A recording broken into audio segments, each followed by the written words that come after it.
Special shoutout nga pala kay Ronald Tonakaw Dumanayos na pag-donate ng 100 pesos GCash. Maraming salamat sa iyo Lod sa laging suporta. Special shoutout din kay Ronnie M. Clyde Aquino na nag-donate ng 200 pesos GCash. Maraming salamat din sa iyo Lod sa laging suporta.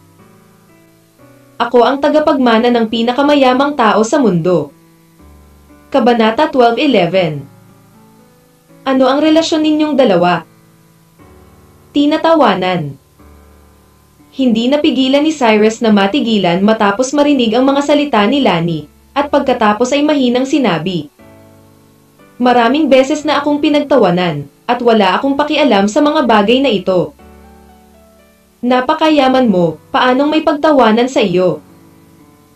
Medyo naguguluhan na tanong ni Lani kay Cyrus. Paano mo nalaman na mayaman ako? Natigilan sandali si Cyrus at nagtanong sa mahinang boses. Di ba ngayon mo lang sinabi? Kusa akong lumalapit sa'yo. Dahil kusa akong lumalapit sa'yo, dapat alam na alam ko ang sitwasyon mo. Walang dapat iwasan si Lani sa oras na ito, at direktang tumugon kay Cyrus. Then you can tell me now what is your purpose for approaching me? Tanong ni Cyrus na nakakunot ang noo.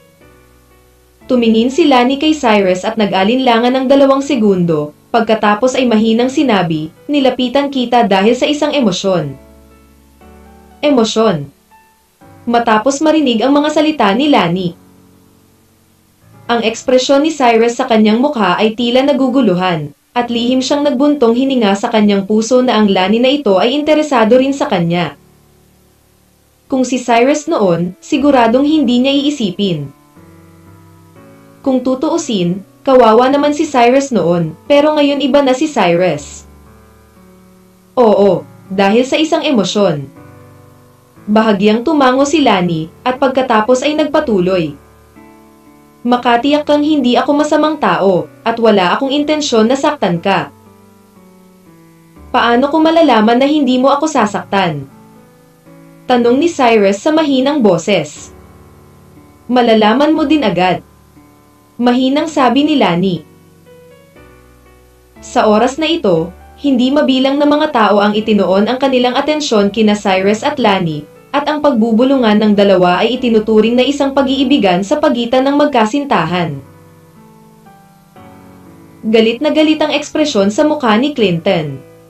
Iniisip niya kung kasama na ba ni Cyrus si Margot. Bakit nililigawan mo si Lani ngayon? At hindi naintindihan ni na Cassandra, Crystal at iba pa kung ano ang relasyon ni na Cyrus at Lani. Napakahusay pa rin ang kakayahan ni Cyrus sa pag-aaral, kasama ang maingat na paggabay ni Lani, kaya mabilis siyang natutong sumayaw, at ang kanyang mga galaw ay unti-unting naging bihasa. Pagkatapos ng musika, lahat ng naroroon ay dapat magbigay ng mukha kay Lani, kaya lahat sila ay nagsimulang pumalakpak. Ang ekspresyon ng mukha ni Cyrus sa mga oras na ito ay labis na naguguluhan, dahil hanggang ngayon ay hindi pa niya naiisip kung ano ang gustong gawin ng babaeng si Lani. Huwag kayong manood, lahat, pwede kayong sumayaw ng kontento. Pagkatapos ng sayaw, i-announce ko sa lahat ang resulta ng bidding. Ngumiti si Lani at sumigaw ng mahina. Matapos marinig ang mga salita ni Lani, lahat ay pumunta sa gitna ng dance floor at nagsimulang sumayaw. At si Cyrus ay hindi interesadong sumayaw, kaya tumalikod siya at naghanda upang humanap ng tahimik na lugar upang makapagpahinga.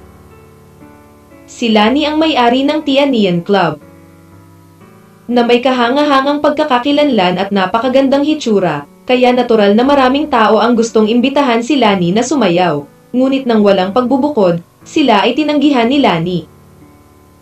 Orihinal na gustong imbitahin ni Clinton si Lani. Ngunit nang maisip niya ang nakakahiyang nangyari noon, sa wakas ay binitawan na niya ang ideya, dahil alam niya sa kanyang puso na kung siya ay tinanggihan ni Lani sa pangalawang pagkakataon, pagkatapos ay gumawa ng iyong sarili. Mas nakakahiya. Napakaraming babae sa bulwagan. Ang pinakasikat na babae ay si Lani, at ang nasa likod ni Lani ay si Isabel. Pero sobrang bad mood ngayon si Isabel dahil malabo sina Cyrus at Lani. Kahit sinong mag-imbita sa kanya, tatanggihan siya ni Isabel. Gayunpaman, ang higit na ikanalito ng lahat ay napagkatapos tanggihan ang napakaraming kabataang talento, si Isabel ay talagang naglakad papunta sa posisyon ni Cyrus na naka-high heels.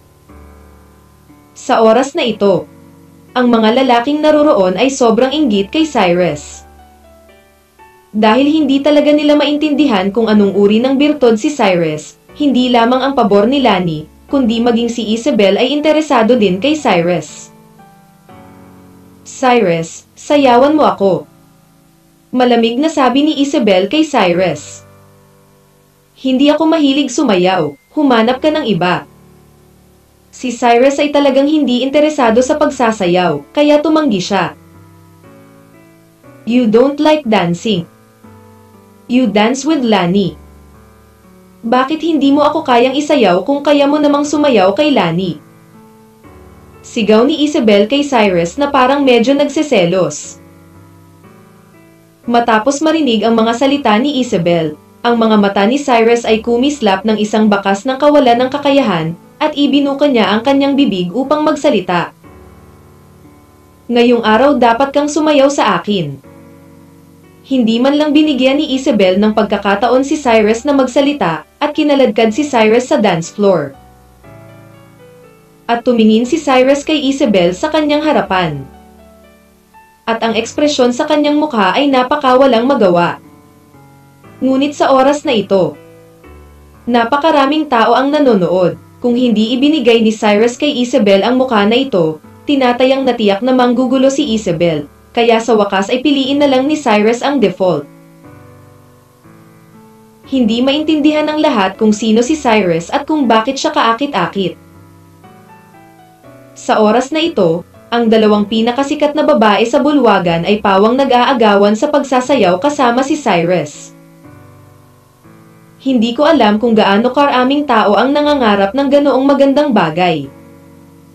Ano ang relasyon mo sa Lani na iyon? Tatanungin ni Lani si Cyrus habang sumasayaw. Hindi mahalaga. Sagot ni Cyrus sa mahinang boses. Kalokohan, kung wala ka talagang kinalaman kay Lani, bakit kanya sasayaw? Mabangis na tanong ni Isabel. Talagang wala tayong kinalaman sa isa't isa, 3 araw pa lang tayong magkakilala. Sabi ni Cyrus na nakakunot ang noo. 3 araw siyang sasayaw sa iyo. Sinong maniniwala? Napakaraming tao dito ang nag-imbita kay Lani, ngunit lahat sila ay tinanggihan niya. Sumayaw ka sa kanya. Ang relasyon ninyong dalawa ay tiyak na hindi madali. Tinadyakan ni Isabel ang mga paa ni Cyrus gamit ang kanyang mataas na takong habang nagsasalita. Anong ginagawa mo? Excited na tanong ni Cyrus kay Isabel. Ano ang relasyon mo ni Lani? Mahinang sabi ni Isabel. Kuya, 3 araw pa lang kaming magkakilala ni Lani. Ni hindi ko nga alam kung sino siya. Anong klaseng relasyon kaya ang meron kami? Paliwanag ni Cyrus sa hindi karaniwang paraan ng hindi makapagsalita. At hindi na nagdalawang isip pa si Isabel at tinapakan ang paa ni Cyrus. Pwede bang tigilan mo na ang pagtapak sa akin? Tumingin si Cyrus kay Isabel at walang magawang nagtanong. Hindi pwede.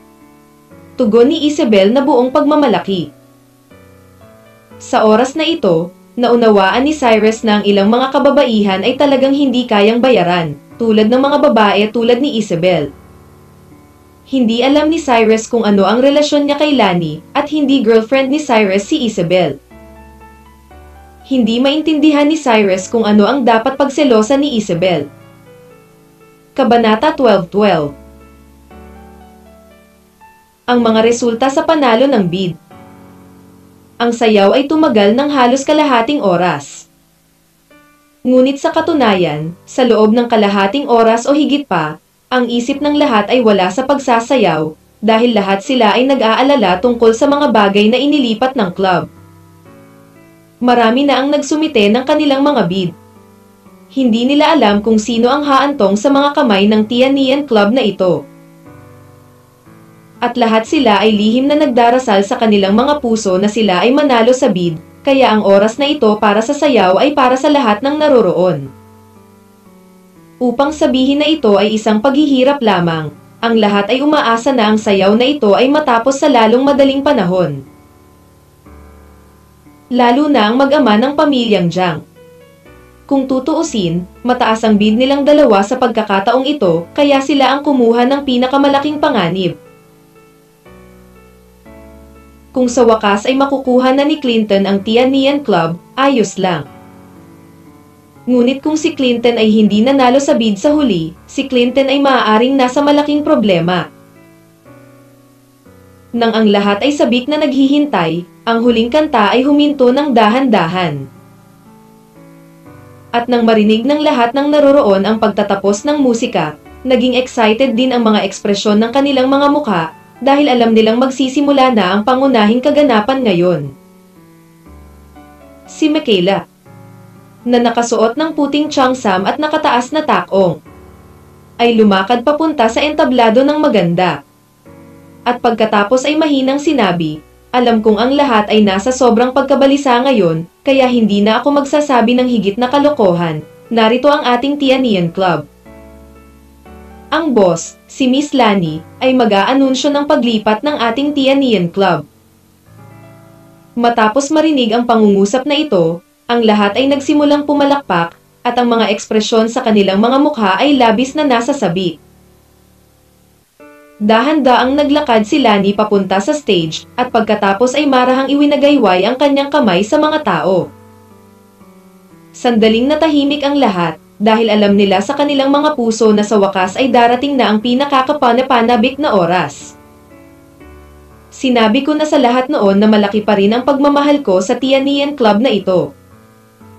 Bagamat hindi pa ako nasangkot sa pagpapatakbo ng Tianian Club, ito ang unang kumpanya na aking na-set up, at marami itong kinalaman sa akin. Mayroon itong napaka-espesyal na kahulugan, ngunit para sa ilang mga espesyal na dahilan, kailangan kong ilipat ang clubhouse na ito. Ang boses ni Lani ay napakatamis at may pahiwatig ng kamahalan. Sa oras na ito, tahimik ang bulwagan, na parang naririnig ng lahat ang paghinga ng lahat. The reason why I didn't show up today is because I've been watch everyone secretly all the time. I can see that basically as long as people who come to the reception are interested in our clubhouse, everyone should also they are lahat ay interesado sa komersyal na halaga ng aming clubhouse. Sabi ulit ni Lani. Matapos marinig ang mga salita ni Lani, ang mga mata ng lahat ay kumislap ng kaunting kakaiba. Ang bawat isa ay nagsimulang lihim na alalahanin kung may nasabi silang masama tungkol sa Tianian Club. Kung narinig ito ni Lani, pati na ang Tianian Club, malamang na maakit sila nito sa kanilang sarili. Ilang hindi kinakailangang problema. Ngunit sa palagay ko, talagang isang magandang bagay na ang lahat ay interesado sa aming Tianian Club. Na nagpapakita na ang aming Tianian Club ay napakahalaga pa rin. At lahat ng tao dito ay isang negosyante, at ang mga negosyante ay talagang gustong kumita ng pera, kaya sa tingin ko ang iyong mga iniisip ay normal. Sa sandaling ito, nagpatuloy si Lani sa pagsasalita. At lahat ay tumingin sa posisyon ni Lani at hindi nagsalita. Ngayon lang ako nasulyapan saglit sa bidding prices mo. I have to say that you really gave us Tianian Club face. Your bid surprised me. Kung hindi dahil sa bidding na ito, baka hindi ko nakilala ang sarili ko. This clubhouse is so mahalaga. Bahagyang ngumiti si Lani, at pagkatapos ay nagpatuloy. Sinabi ko rin bago ang bidding na kailangan mong magbayad ng 10% ng bidding fee. Dapat ay binayaran ng lahat ang perang ito. Hiniling ko sa staff na bilangin ito, at ang kabuuan ay 10. 30 milyon. Matapos marinig ng lahat ang mga salita ni Lani, lahat sila ay nagpakita ng gulat na mga ekspresyon, at ang kanilang mga mata ay hindi maisip bilang karagdagan sa hindi maisip. Maraming pera. Oo, hindi ko inaasahan na makakakuha ako ng ganoong kalaking pera mula lang sa bidding fee. Kung sino man ang makakakuha nitong Tianian Club ngayon, talagang yayaman sila. Hindi ko alam kung sino ang maswerte.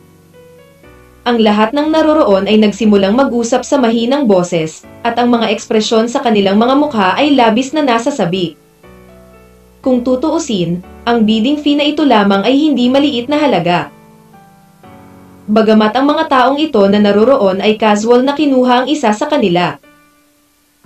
Lahat sila ay may kamangha-manghang pagkakakilanlan at background, ngunit nakaramdam pa rin sila ng kaunting hindi kapani-paniwala kapag nahaharap sa perang ito. Sinabi ko na sa iyo noon na ang bidding na ito para sa clubhouse natin ay magiging iba sa karaniwang bidding. Kaya masasabi ko sa iyo na ang bidder na nanalo sa bid sa pagkakataong ito ay napaka-espesyal, kahit na nakita ko ang presyo na ito ay magugulat ako mamaya. Sa sandaling ito, muling nagsalita si Lani. Napaka-espesyal ng bid. Sorpresa. Matapos marinig ng lahat ang mga salita ni Lani, ang mga ekspresyon sa kanilang mga mukha ay nagsimulang maging palaisipan. Dahil hindi nila alam ang ibig sabihin ni Lani. Sa kabilang banda, ang puso ni Clinton ay nagsimulang makaramdam ng kaunting pagmamalaki. Dahil pakiramdam niya na ang presyong inaalok niya ay tiyak na pinaka-espesyal, at ang presyong 5 bilyon ay tiyak na magugulat kay Lani. Pagkatapos ng lahat, ang pagtatansya sa labas ng mundo para sa Tianian Club ay halos 3 bilyon lamang, ngunit ang Clinton ay direktang nagbid ng 5 bilyon, paanong ang presyong ito ay hindi nakakagulat? Pare, mukhang nanalo tayo sa bid this time. Lumingon si Clinton at nakangiting sinabi kay Jofer. Umaasa ako. Bahagyang tumango rin si Jofer.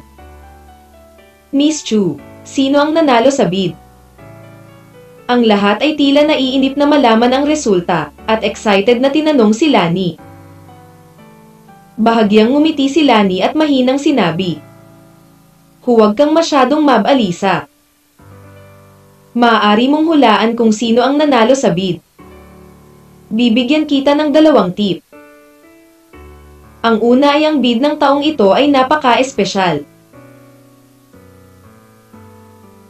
At ang pangalawa, ang taong ang nagbid ay ang pinakagwapong lalaki sa bulwagan, at naniniwala akong mapapatakbo ng taong ito ng maayos ang aking Tianian Club sa hinaharap. Ang pinakagwapong lalaki sa hall. Matapos marinig ang pangungusap na ito, sabay-sabay na tumingin ang lahat sa posisyon ni Clinton. Pagkatapos ng lahat, si Clinton ay talagang maituturing na pinakagwapo sa mata ng lahat. Siyempre, si Sobol ay mukhang napakahusay, ngunit si Sobol ay hindi lumahok sa bidding, at si Sobol at Clinton ay medyo mas halata. Nag-iisa. Bilang karagdagan, sinabi noon ni Clinton na gusto niyang manalo sa Tianian Club, kaya tiyak na magiging napakataas ng bid, at ang espesyal na presyo ay ganap na naaayon. Kabanata 12:13. Makulimlim. Sa ilang sandali, halos lahat ay nakatuon ang kanilang atensyon kay Clinton. Inakala ng lahat na si Clinton ang mananalo ngayong araw. At nakasimangot din si Cyrus at tumingin sa kinatatayuan ni Clinton, nag-aalala siya na ang huling bagay na gusto niyang makita ay nangyari. Pagkatapos ng lahat, nasa likod ni Clinton ang Silver Merchant. Kapag nakuha na ng Silver Merchant ang Tianian Club, magkakaroon ito ng malaking epekto kay Cyrus. Kaya lang, walang mababago si Cyrus ngayon. Kung tutuusin, ang club na ito ay kay Lani, kaya hindi mahalaga kung ano ang sinabi niya. Miss Chu, sino ang nanalo sa bid?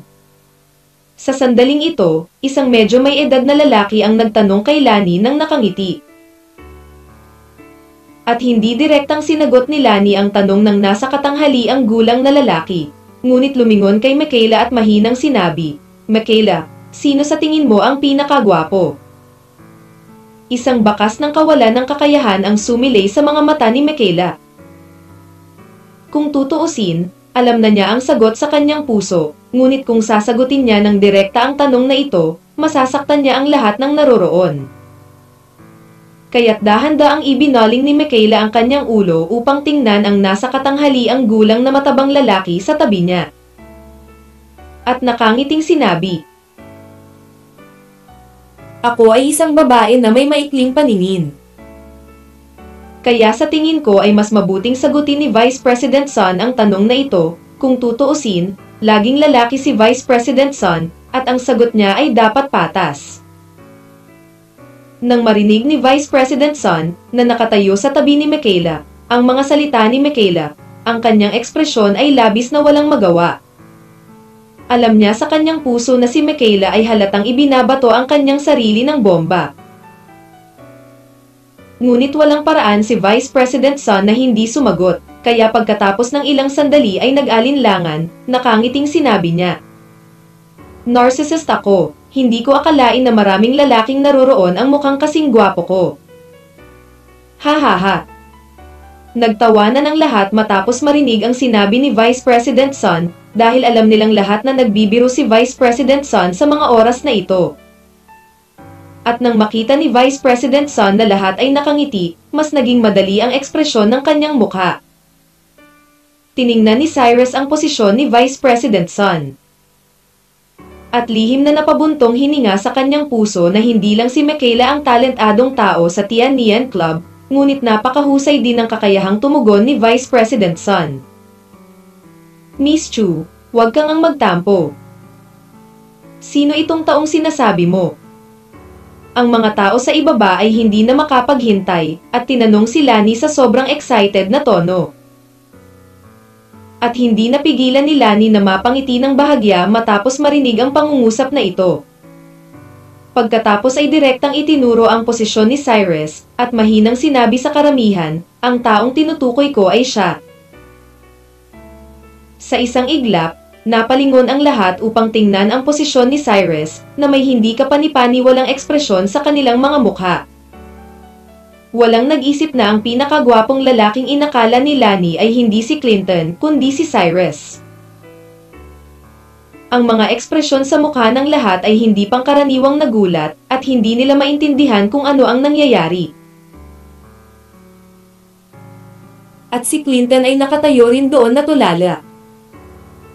Alam na talaga ni Michaela na ganoon ang resulta, kaya napakalma pa rin ang ekspresyon ng kanyang mukha. Si Clinton ay hindi nakipagkasundo sa ganoong resulta, kaya sinigawan niya si Lani. "Miss Chu, ang ibig mo bang sabihin ay nanalo si Cyrus sa bid?"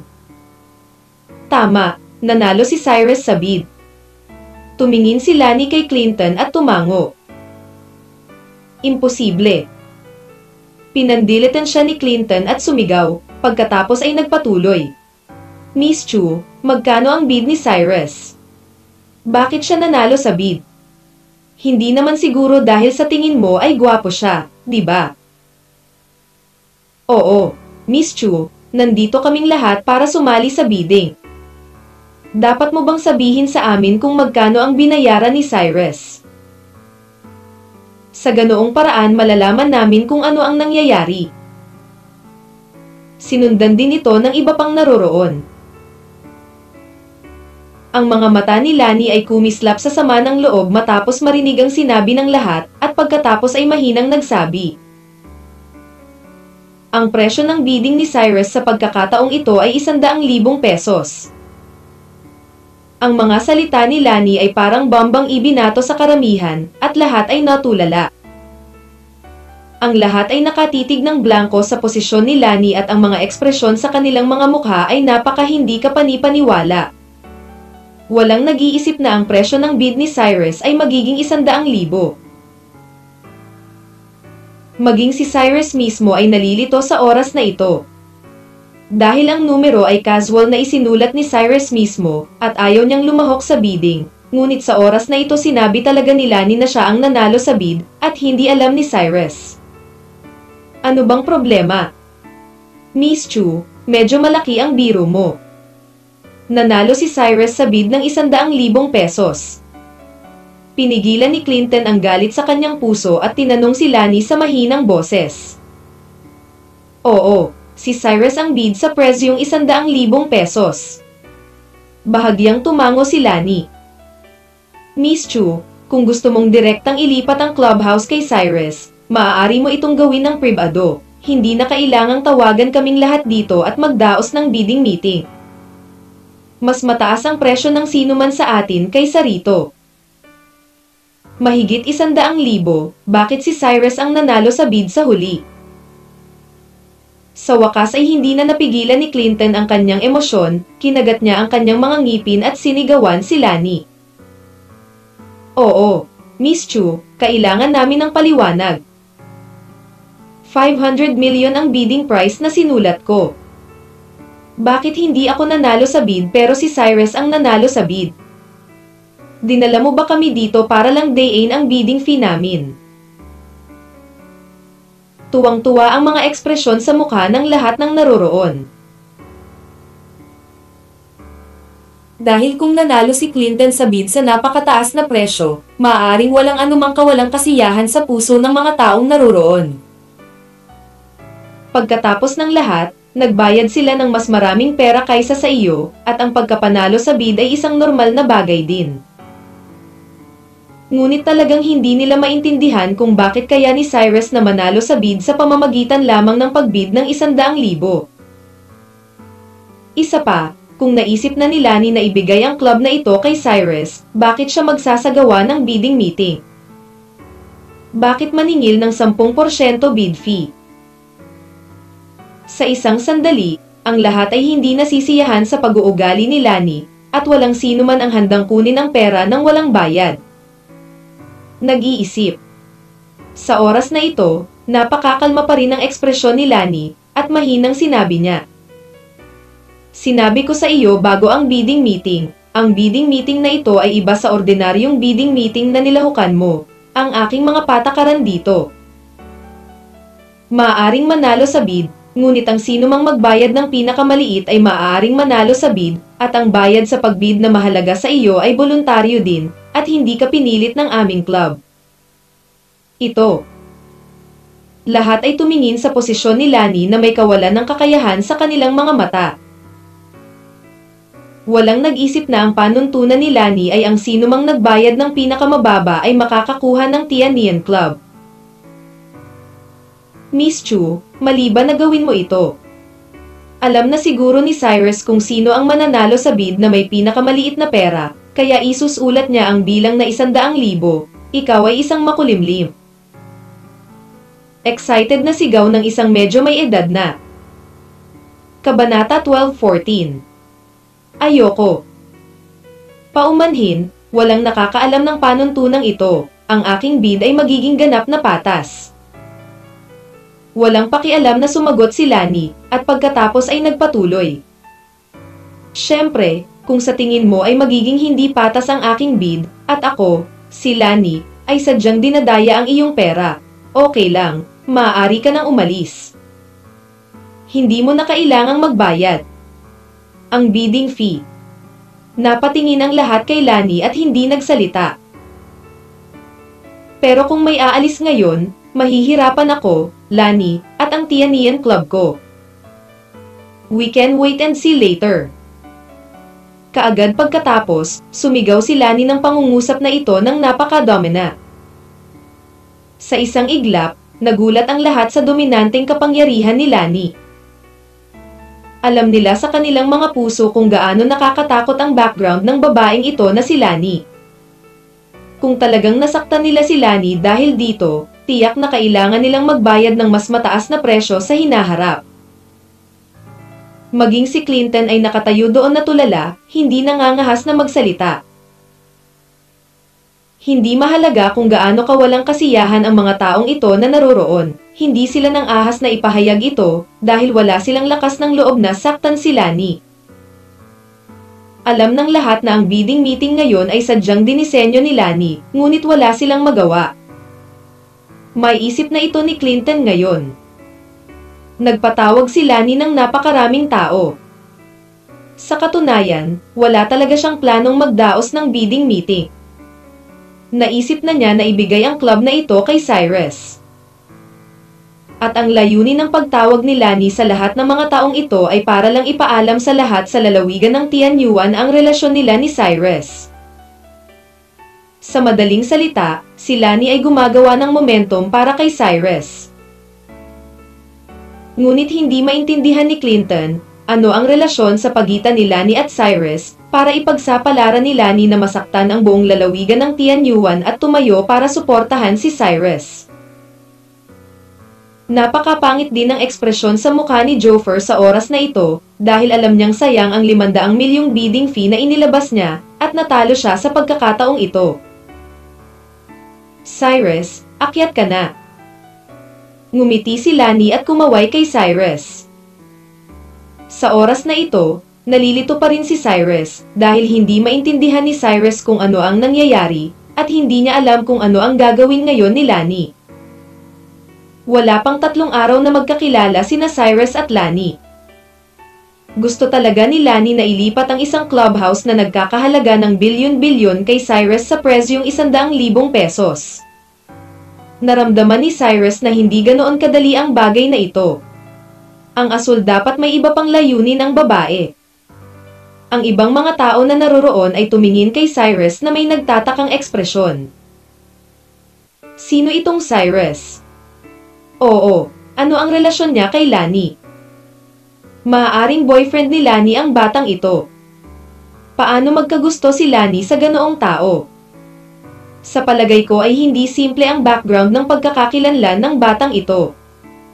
Dapat ay may ibang layunin si Lani sa pagbibigay sa kanya ng club na ito.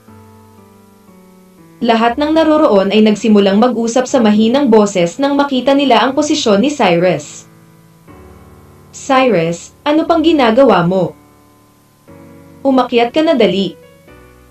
Nakangiting sigaw ni Lani kay Cyrus. Anong kalokohan ang ginagawa nitong Lani? Isang bakas ng pagkalito ang sumilay sa mga mata ni Cyrus at pagkatapos ay umakyat siya sa entablado. Matapos makita si Cyrus sa entablado, kinaladkad ni Lani si Cyrus diretso sa kanyang harapan.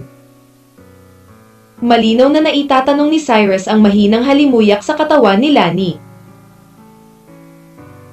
Cyrus, maaaring wala akong oras para pamahalaan ang Tianian Club sa hinaharap, kaya ngayon ay sa iyo na ang Tianian Club na ito, at ikaw ang magiging may-ari ng Tianian Club sa hinaharap.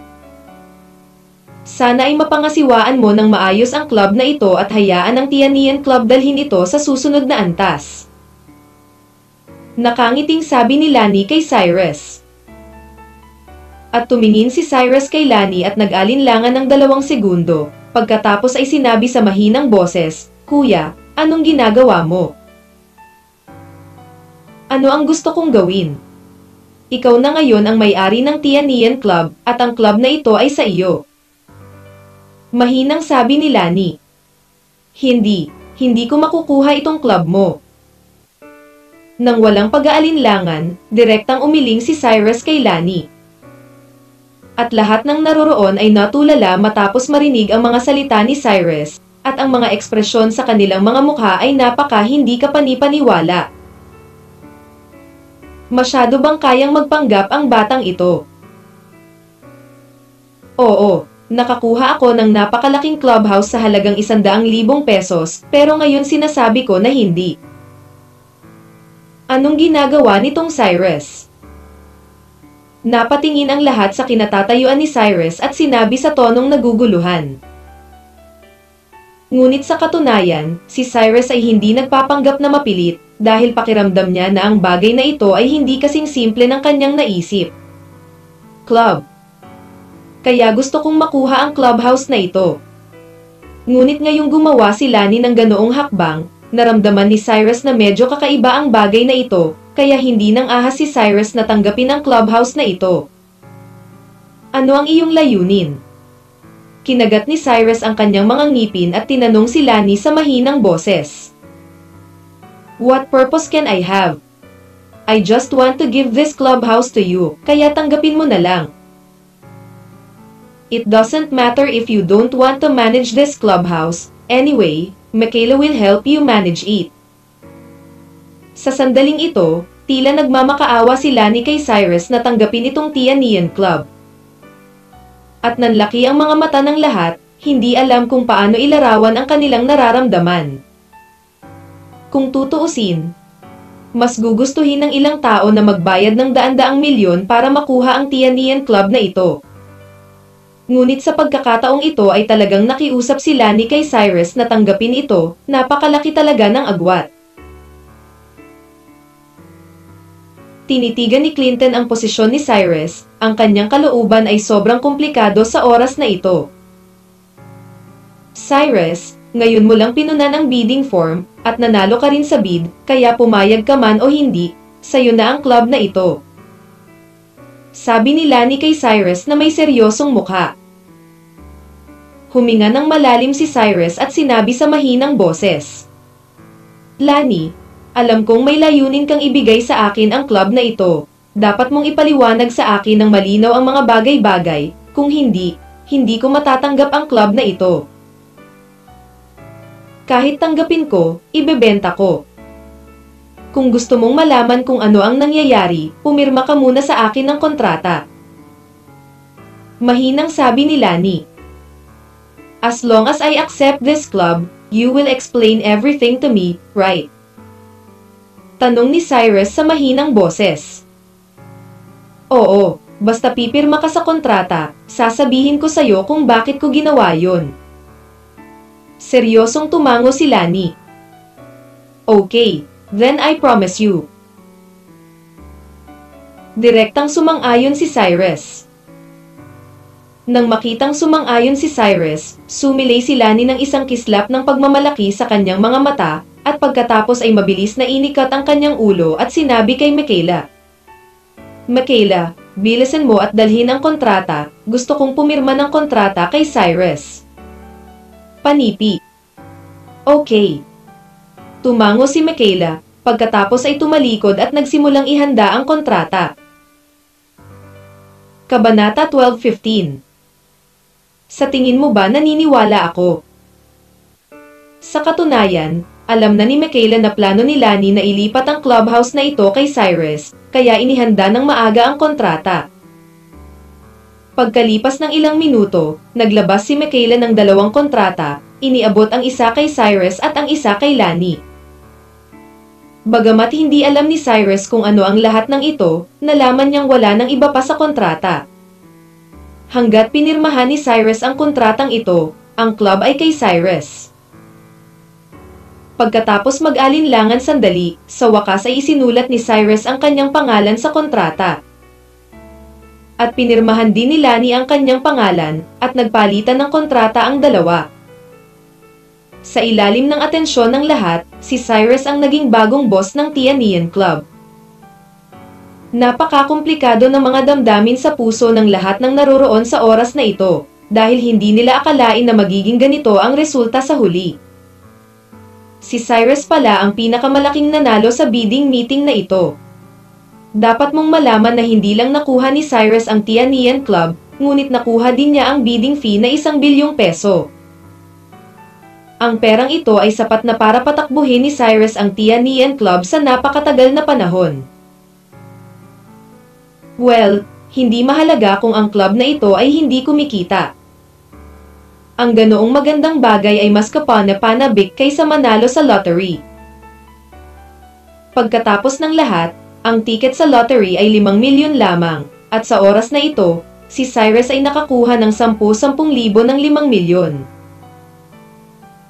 Mula sa sandaling pinirmahan ni Cyrus ang kontrata, naabot na niya ang isang posisyon na hindi mabilang ng mga tao sa kanilang buong buhay. Ngunit sa totoo lang, walang pakialam si Cyrus sa mga bagay na ito. Kung tutuusin, napakayaman na ni Cyrus. Ang tanging bagay na inaalala niya ngayon ay kung ano ang layunin ng paggawa ni Lani ng mga bagay na ito. Walang libreng tanghalian sa mundo, kaya tiyak na may layunin si Lani sa pagbibigay ng mga bagay na ito kay Cyrus. Matapos pirmahan ang kontrata, Nagpakita sina Lani at Cyrus ng isang napakasiyahang ngiti, at pagkatapos ay bumulong sa mga tao. Okay, ngayon ay natapos na ang bidding meeting ng ating Tianian Club, at mula ngayon ang mga gawain ng Tianian Club ay ipaubaya ko na ang lahat sa Cyrus. Lubos akong nagpapasalamat sa suporta ng lahat sa aming Tianian Club. Sana ay patuloy mong pangalagaan ang negosyo ng aming Tianian Club sa hinaharap. Kung nalaman kong hindi maganda ang negosyo ng club namin, baka kailanganin ko makipag-chat sa inyo. Boss Chu, huwag kang mag-alala, siguradong susuportahan namin ang negosyo ng Tianian Club. Oo, nakasanayan na nating lahat na pumunta dito, at siguradong madalas tayong pupunta dito sa hinaharap. Oo, dadalhin ko ang kaibigan ko dito. Kahit na ang lahat ay hindi nasisiyahan sa ilang mga aksyon ni Lani, ang mga taong ito ay binigyan pa rin ng mukha si Lani at sumigaw. Bagamat hindi na ako ang may-ari ng Tianian Club, shareholder pa rin ako ng Tianian Club, kaya ayoko na makakita ng mga hindi kanais-nais na bagay na nangyayari. Kung talagang nangyari ang ganoong bagay, huwag mo akong sisihin sa pagiging bastos. Panipi. Tumingin si Lani sa karamihan at nagpatuloy. Malinaw, ang mga salita ni Lani ay nagbabala sa lahat. Miss Chu, huwag kang mag-alala, tiyak na hindi kami pupunta dito para manggulo. Oo, kung may pumunta dito para manggulo, mahihirapan akong makisama. Ako ang unang tumanggi. Tama. Wala kaming lakas ng loob na saktan ka, Miss Chu, kung may masaktan kami. Nagmamadaling sumigaw ang mga tao. Hindi naman. Alam nilang lahat sa kanilang mga puso kung gaano kakilakilabot ang background ng babaeng ito na si Lani. Kaya kahit nabigyan sila ng 10,000 lakas ng loob, hinding-hindi sila mangangahas na saktan si Lani. Kung gayon, nagpapasalamat ako sa iyong suporta. Masayang ngumiti si Lani, pagkatapos ay tumalikod at lumabas ng stage. Mula ngayon, ang Tianian Club ay si Cyrus lamang ang magpapasya, at malapit nang kumalat ang pangalan ni Cyrus sa buong Tianyuan Province. Alam ng lahat na naroroon na si Cyrus ay hindi isang ordinaryong tao, kaya lahat sila ay nagsimulang mag-toast kay Cyrus, at pagkatapos ay nakipag-usap kay Cyrus. Ano ang relasyon ni na Cyrus at Lani? Lumakad si Sobol sa gilid ni Clinton at tinanong si Clinton sa mahinang boses. Paano ko malalaman? Kinagat ni Clinton ang kanyang mga ngipin at sumagot, at pagkatapos ay nagpatuloy. Hindi ko inaasahan na ang pinakamalaking nanalo ngayon ay si Cyrus. Sino itong Cyrus? Bakit hindi niya ako nakakasama kahit saan? Tumingin si Sobol kay Clinton at hindi nagsalita. Noong una, inakala ni na Sobol at Michael na magagamit nila ang enerhiya ni Clinton para sugpuin si Cyrus para ipaghiganti ang kanilang paghihiganti sa lungsod ng Nanyang. Ngunit hindi nila akalain na kahit si Clinton ay sasampalin sa mukha ni Cyrus. Sa wakas ay alam na ni na Sobol at Michael ang agwat sa pagitan nila ni Cyrus. At tumingin si Crystal kay Cyrus, na nakikipag-usap sa malalaking tao sa lalawigan ng Tianyuan, isang bakas ng kawalan ng kakayahan ang sumilay sa kanyang mga mata, at pagkatapos ay sinabi niya kay Cassandra, Cassandra, umalis na tayo. Crystal, alam kong nasa puso mo si Cyrus, ngunit maaaring hindi talaga kami ni Cyrus ay mga tao mula sa iisang mundo. Kung maaari mong ibaba ang ilang mga bagay ng mas maaga, ilagay natin ang mga ito sa lalong madaling panahon. Nag-alinlangan sandali si Cassandra at mahinang sinabi kay Crystal. Nakita ko. Tumango si Crystal, at pagkatapos ay hindi na siya nagsalita, lumabas na lang siya ng bulwagan. Tumingin si Cyrus kay Crystal at sinundan sina Sobol, Clinton at iba pa palabas ng bulwagan. Noong una, binalak ni Cyrus na makipag-usap kay Crystal, ngunit pagkatapos mag-isip tungkol dito, okay lang. Kung tutuusin, walang maibibigay si Cyrus kay Crystal. Kung kakausapin niya si Crystal sa oras na ito, magagawa lang niyang mag-ilusyon si Crystal, kaya naisip ni Cyrus na mas mabuting huwag na lang magsalita. Tiningnan ni Isabel ang posisyon ni Cyrus na may kakaibang galit na ekspresyon. Dahil naramdaman niya na ang dahilan kung bakit siya tinanggihan ni Cyrus ng maraming beses ay halatang dahil kay Lani. Kaya naglakad si Isabel sa harap ni Cyrus at mahinang tinanong si Cyrus, "Cyrus, ang fiancé mo ay si Lani, tama ba?" Ang mga salita ni Isabel ay hindi malakas o maliit, ngunit narinig ito ng lahat sa paligid nila. Ano? Si Miss Chu talaga ang fiancé ni Cyrus. No wonder ibibigay ni Miss Chu itong club kay Cyrus. So ito Sa isang iglap, nagsimulang magsalita ang lahat sa mahinang boses. At si Cyrus ay tumingin kay Isabel na may basag na mukha.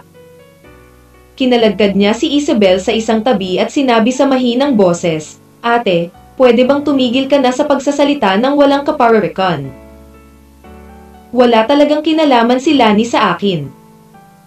Sa tingin mo ba kukunin ko ang iyong salita para dito?" Tumingin si Isabel kay Cyrus at inikat ang kanyang mga mata at sumagot na may nakakainis na tono. "Maniwala ka man o hindi, wala talaga akong kinalaman kay Lani. Margo ang tawag sa fiancé ko." Naiinip na sagot ni Cyrus, pagkatapos ay tumalikod at umalis. Margo. Ang mga mata ni Isabel ay kumislap ng kaunting kakaiba matapos marinig ang pangalan. Kabanata 12:16. Ang karanasan ni Lani sa buhay. Kakaalis lang ni Clinton at Jofer sa Tian Club nang makatanggap sila ng tawag sa telepono. Tiningnan ni Jofer ang kanyang mobile phone na may napakapangit na ekspresyon sa kanyang mukha. Pagkatapos mag-alinlangan ng ilang segundo, kinuha niya ang kanyang mobile phone at ikinonekta ang tawag. "Presidente Fang," sabi ni Jofer sa mahinang boses. "Kumusta ang nangyari?" Malumanay na tanong ng kabilang partido.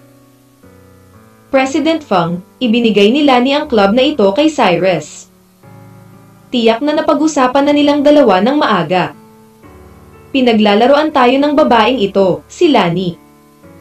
Si Jofer ay nagngangalit ang kanyang mga ngipin at sumigaw. Ibinigay ni Lani ang club na ito kay Cyrus.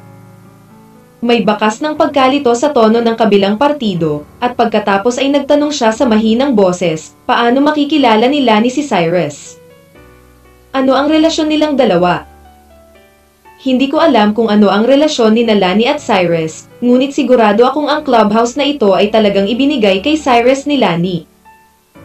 Sagot ni Jofer. Ang kabilang partido ay natahimik ng 2 segundo, at pagkatapos ay bumulong. Okay, I see. Mr.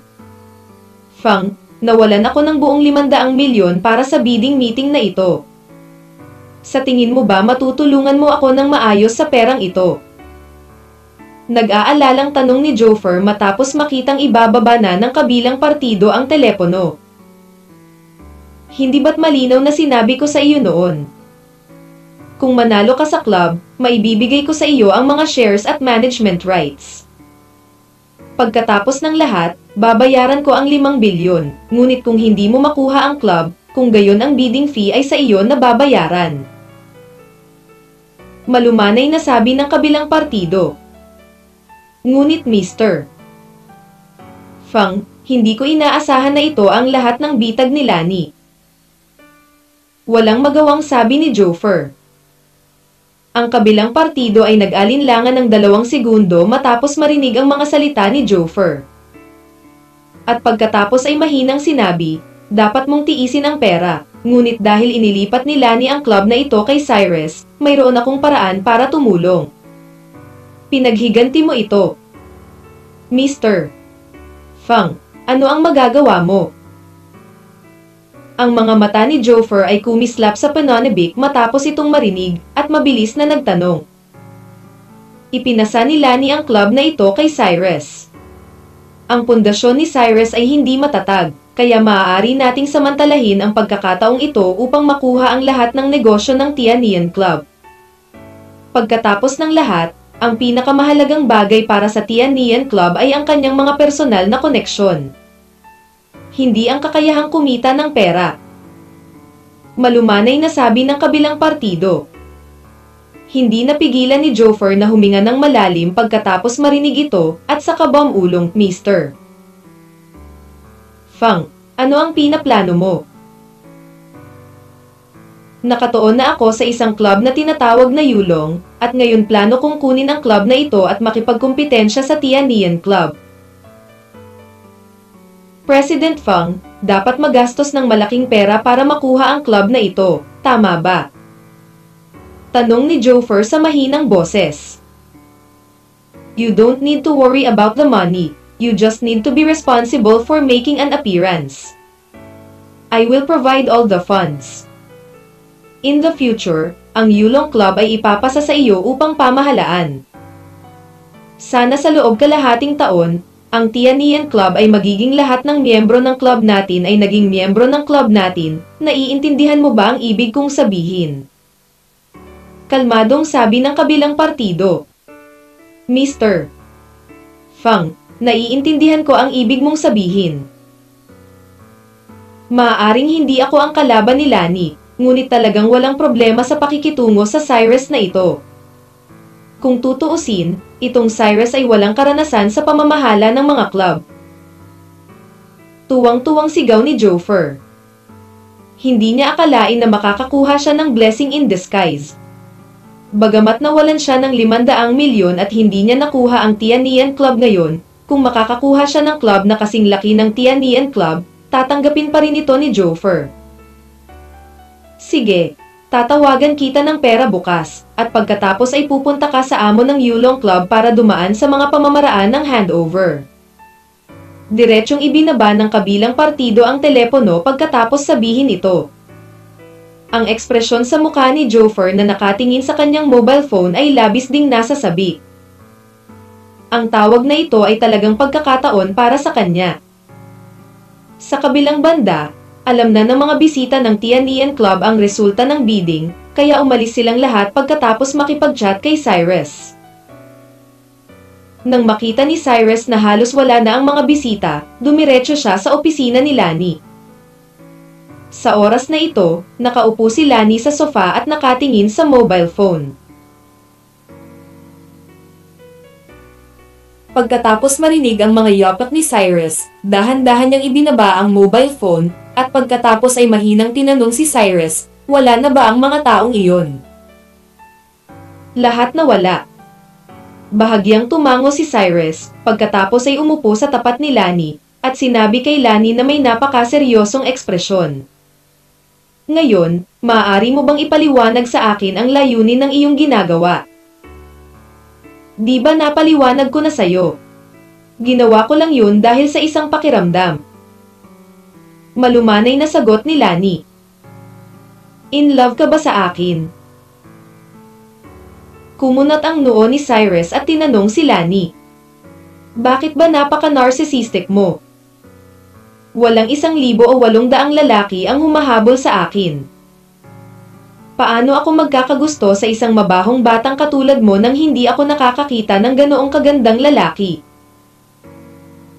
Nag-aatubili na sumagot si Lani kay Cyrus. Kung ganoon, bakit mo ibinigay sa akin itong clubhouse? Ano ang iyong pakay? Nag-aalalang sigaw ni Cyrus kay Lani. Hintayin mo ako saglit. Bahagyang tumugon si Lani kay Cyrus, pagkatapos ay tumayo at naglakad patungo sa mesa.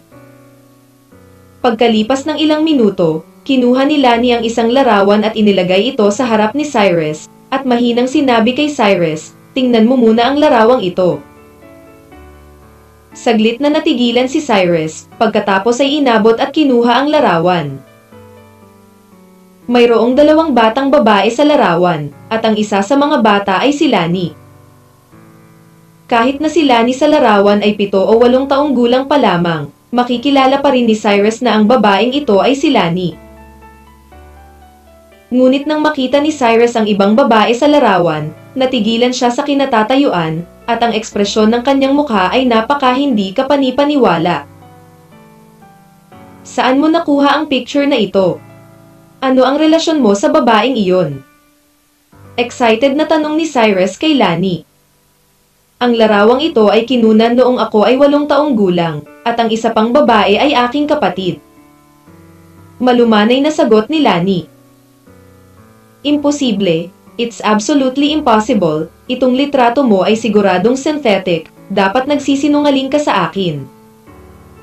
Si Cyrus ay nasasabik at sumigaw sa tuktok ng kanyang boses. At hindi masyadong nagpaliwanag si Lani, at kumuha ng isa pang larawan. Maraming tao sa larawang ito, ngunit mayroon ding Lani at ang babaeng nagpa-emosyonal kay Cyrus. Ito ay isang larawan ng pamilya ng aming pamilya. Kung hindi ka naniniwala, maaari kang pumunta sa isang tao upang i-verify kung ang mga larawang ito ay totoo o peke. Mahinang sabi ni Lani kay Cyrus. No, this is absolutely impossible. My mother told me that she has no relatives at all. You must be lying to me. This is absolutely impossible. Sigaw ni Cyrus kay Lani na may excited na ekspresyon. Kabanata 12:17. Tita. Huminga ng malalim si Lani matapos makita ang damdamin ni Cyrus na sobrang nasasabik, at pagkatapos ay bumulong. Cyrus, alam kong maaaring napakahirap para sa iyo na tanggapin ito ngayon, ngunit sana ay maging mas kalmado ang iyong emosyon, at hayaan mo akong ilagay ang lahat. Sasabihin ko sa iyo ang lahat, hindi kita makausap kapag ganito ang itsura mo. Biglang inangat ni Cyrus ang kanyang ulo at sumulyap kay Lani. Bagamat hindi pa rin siya makapaniwala na si Lani ay kapatid ng kanyang ina. Sinubukan pa rin niyang kontrolin ang kanyang emosyon dahil gusto niyang marinig kung paano binalak ni Lani na ipaliwanag ang mga bagay na ito. I'm in a very calm mood now, tell me. Bulong pabalik ni Cyrus kay Lani. At nagbuhos muna si Lani ng isang tasa ng tsaa para kay Cyrus, at pagkatapos ay mahinang sinabi. Sa totoo lang, ganito ang sitwasyon, ang pangalan ko ay Lani, at ang pangalan ng iyong ina ay Leila Chu. Kami ay magkapatid, ngunit hindi kami magkamag-anak. Sa dugo. Relasyon, ako ang anak na inampon ng lolo mo. Wala akong lolo, ulila na ako, at matagal na akong walang kamag-anak sa mundo. Walang ekspresyong sabi ni Cyrus. Well, ang pangalan ng adoptive father ko ay Angelo Chu. Siya ay taga-Kabisera, at siya rin ang ama ng iyong ina. Huminto sandali si Lani, at pagkatapos ay nagpatuloy. Ako ay orihinal na anak sa labas ng isang malaking tao sa Kabisera, at ang aking ina ay isang Ingles. Dahil ang pagkakakilanlan ng aking ama ay medyo espesyal. Ang katotohanan na siya ay may isang anak na babae sa labas ay not a problem, huwag mong ipaalam sa mga outsiders na lagi akong kinukupkop ng tatay ko sa pamilya Chu. Nakilala ko din ang nanay mo that time. I have a very good relationship with your mother. I treat her as my own sister. Panipi. At pagkatapos. Sa pagkakataong ito, hindi pinabulaanan ni Cyrus ang mga salita ni Lani. Ngunit noong ako ay 8 taong gulang. Ang aking pagkakakilanlan ay nakilala ng ilan sa mga kaaway sa politika ng aking ama. At ipinadala ako ng aking ama sa Inglaterra upang pigilan ang mga taong ito na mahanap ako, kung saan ako nakatira din sa halos 20 taon. Namatay ang aking ama kanina, kaya bumalik ako sa China. Dati dahil sa pagiging ama ko, hindi ako nakatira sa China, pero dito na ako nakatira. Tila walang nararamdaman si Lani para sa kanyang ama, kaya nang sabihin niya ang mga salitang ito, ang kanyang tono ay napakalma at natural, na para bang nagkukwento siya ng isang tagalabas. Ano ang kinalaman nito sa akin? Ano ang kinalaman nito sa aking ina? Kumunat ang noo ni Cyrus at tinanong si Lani. Noon, ako ay palaging itinuturing na isang tagalabas sa pamilya Chu. Lahat ng pamilya Chu ay hindi gusto sa akin. Akala nila ay makikipagkumpetensya ako sa kanila para sa ari-arian ng pamilya Chu, ngunit ang iyong ina lang ang nag-aalaga sa akin ng lubos. Tratuhin mo ang iyong ina na parang tunay na kapatid. Huminto si Lani, pagkatapos ay nagpatuloy. Ngunit nahulog ang iyong ina sa iyong ama. Hindi sumang-ayon si Chu Yanguang na kasama ng iyong ina ang iyong ama, dahil ang pamilya Chu ay isang malaking pamilya sa kabisera, at nadama nila na ang iyong ama ay simple. Karapat-dapat dito. Kung wala ang iyong ina, sa huli ay pinili ng iyong ina na tumakas kasama ang iyong ama at putulin ang relasyon sa pamilya Chu. Tinitigan ni Cyrus si Lani na may hindi kapani-paniwalang ekspresyon sa kanyang mukha, dahil hindi alam ni Cyrus ang mga bagay na ito. Ang dahilan kung bakit sinabi ng nanay mo na patay na ang lolo mo ay dahil ayaw niyang may kinalaman ka sa pamilya Chu. Tumingin si Lani kay Cyrus at nagpatuloy sa pagpapaliwanag. May kamag-anak pa ba ako dito sa mundo? Sabi ni Cyrus na may pagtataka. Hindi ito dapat ituring na kamag-anak. Kung tutuusin, ang kasalukuyang pamilya Chu ay hindi man lang makikilala ang pagkakakilanlan ng iyong ina, at natural na hindi nila makikilala ang iyong pagkakakilanlan. Mahinang sabi ni Lani. At tumingin si Cyrus kay Lani, na parang hindi niya matatanggap ang mga bagay na ito ng ilang sandali. Naging mabait sa akin ang nanay mo. At mamaya ko lang nalaman ang pagkamatay ng nanay mo. Pero hindi na ako nakabalik noon, at lagi akong sama-sama sa loob ko, kaya gusto kong bumawi sa iyo, kaya kusa akong lumapit sa iyo, orihinal kong binalak na ibigay ang club na ito sa iyo. Tumingin si Lani kay Cyrus at nagpatuloy. Kung gayon bakit hindi kita nakita? Hindi ko narinig na binanggit ka ng aking ina. Tumingin si Cyrus kay Lani at nagtanong. Hindi babanggitin ng iyong ina ang alinman sa pamilya Chu. Dahil kapag nalaman ng pamilya Chu ang iyong pag-iral, mararamdaman nila na nakikipagkumpetensya ka sa kanila para sa ari-arian ng pamilya Chu, at magiging lubhang mapanganib ka. Ipinaliwanag ni Lani, at pagkatapos ay nagpatuloy. At ikaw at ako ay aktwal na nagkita minsan. Pagkatapos sabihin ito, kumuha si Lani ng litrato. Ang nasa itaas na si Lani ay dapat magmukhang 5 o 6 na taong gulang lamang, at si Lani ay may hawak na isang batang lalaki sa kanyang mga bisig. Minsan kitang pinuntahan noong full moon ka, at 5 taong gulang pa lang ako noon. Nakangiting sabi ni Lani. Tiningnan ni Cyrus ang larawan sa kanyang kamay, at ang ekspresyon sa kanyang mukha ay bukod pa sa pagkagulat, na para bang wala siyang paraan upang maniwala na ito ay totoo. Paano mo mapapatunayan na totoo ang sinasabi mo? Tanong ni Cyrus sa mahinang boses. Kailangan mo pa ba akong patunayan ang ganitong bagay? I gave you such a big club for nothing. This is the best proof. Kumurap si Lani, pagkatapos ay nagpatuloy. Kung talagang hindi ka naniniwala sa sinabi ko, maaari mong gamitin ang iyong relasyon sa pag-iimbestiga. Sa palagay ko ay dapat mong madaling maimbestigahan ang aking relasyon sa aking ina. Mag-iimbestiga ako. Sabi ni Cyrus sa mahinang boses. So, ang dahilan kung bakit kita nilapitan tapos binigyan kita ng ganoon kalaking clubhouse ay dahil tita mo ako. Aminin mo man o hindi, tita mo ako. Nakangiting sabi ni Lani kay Cyrus. Wala ang auntie mo. Nagpout si Cyrus at sinabi. Bakit ka ba ganyan? Naipaliwanag ko na sayo. Tita mo ako, tawagin mo akong tita. Hinawakan ni Lani ang braso ni Cyrus at sumigaw. Hindi ko pa alam kung totoo o mali ang sinabi mo. I'll talk about it after I investigated it clearly. Walang paraan si Cyrus na tanggapin ang katotohanan na mayroon pa siyang tiyahin, kaya't sumagot siya ng taimtim. Well then, tita mo naman ako. Hindi ipinagpatuloy ni Lani ang pagpapahiya kay Cyrus at bahagya siyang tumango. Alam mo ba kung sino ang pumatay sa aking ina? Saglit na nag-alinlangan si Cyrus at mahinang tinanong si Lani. Sa tingin ko ay maaaring mula sa isang mangangalakal na pilak.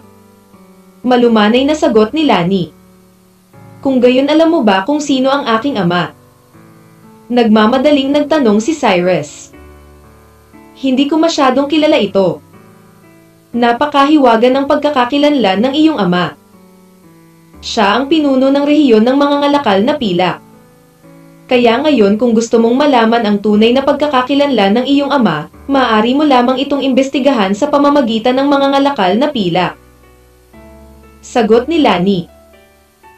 Kabanata 12:18.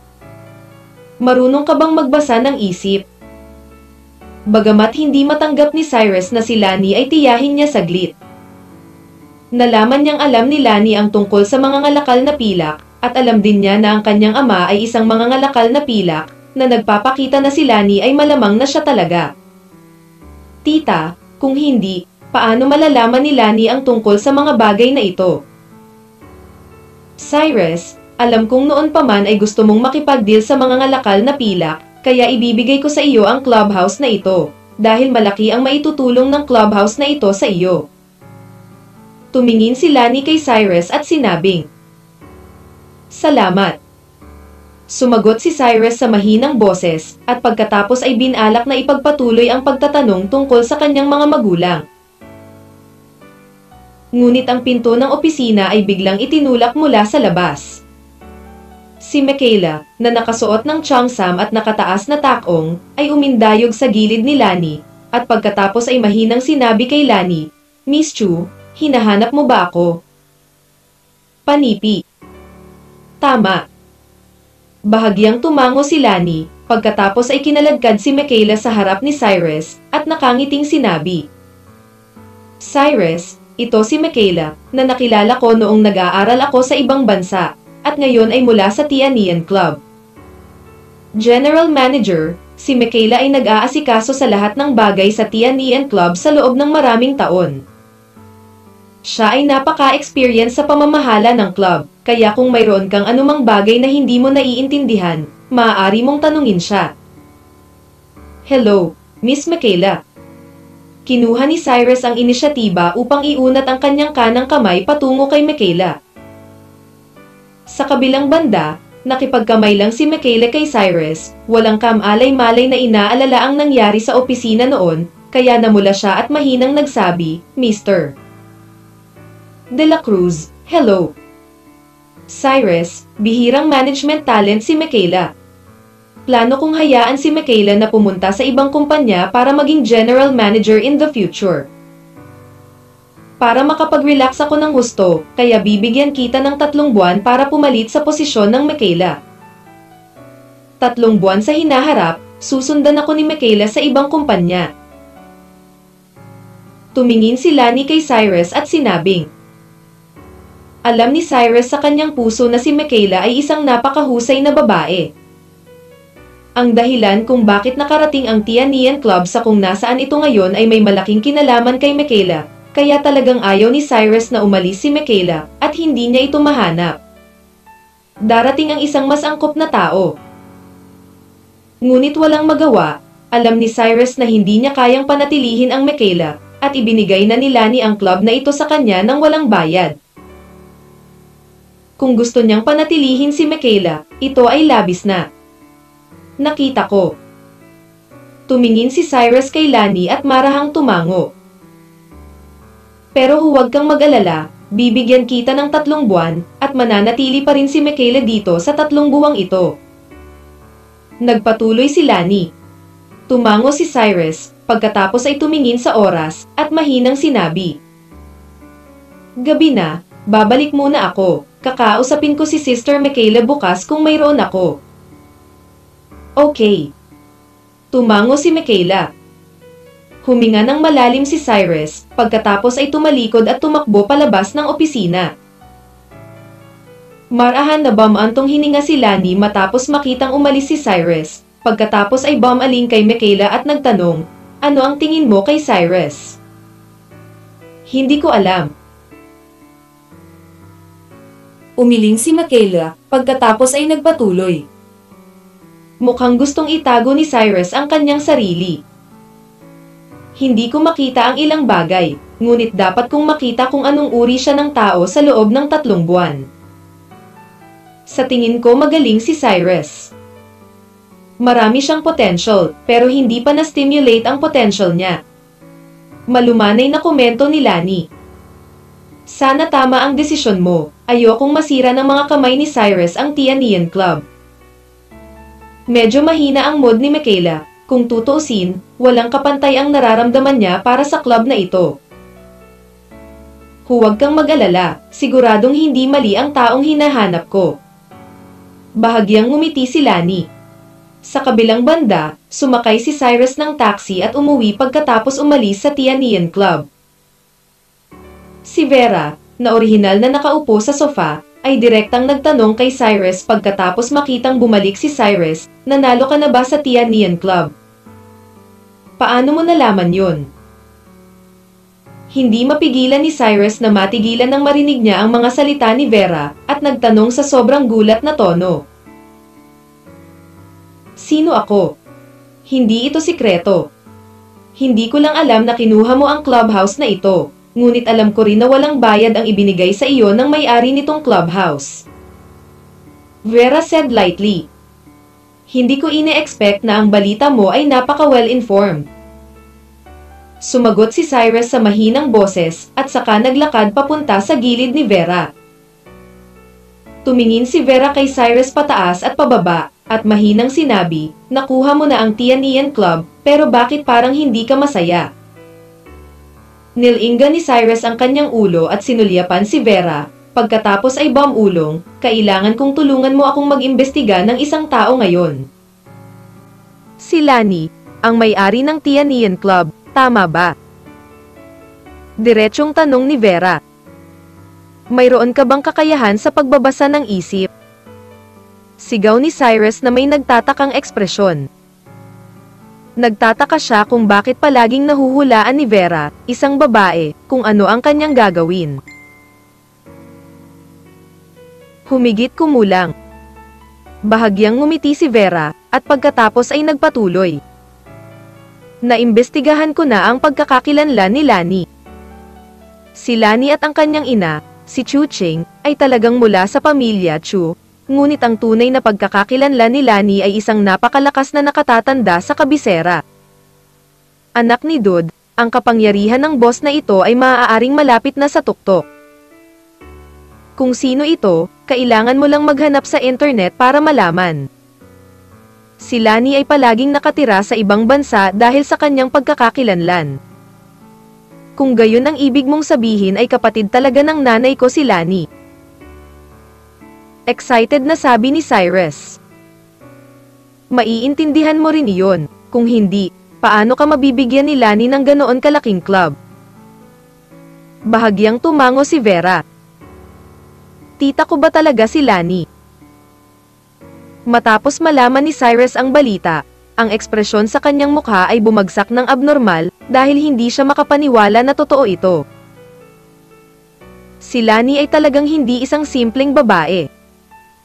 Kahit na siya ay nasa ibang bansa sa lahat ng oras, siya ay may higit sa 10 nakalistang kumpanya sa China.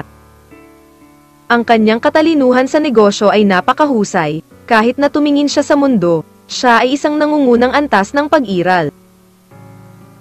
Siya rin ay napakahusay na konektado sa buong mundo, at naging isang British na aristokrata, at maging isang mabuting kasintahan sa prinsesa ng British royal family. Kung ilalabas mo ang mga resume na ito ng basta-basta, ito ay isang pag-iral na tinitingala ng hindi mabilang na mga tao. Ngunit ngayon ay nakalagay na silang lahat.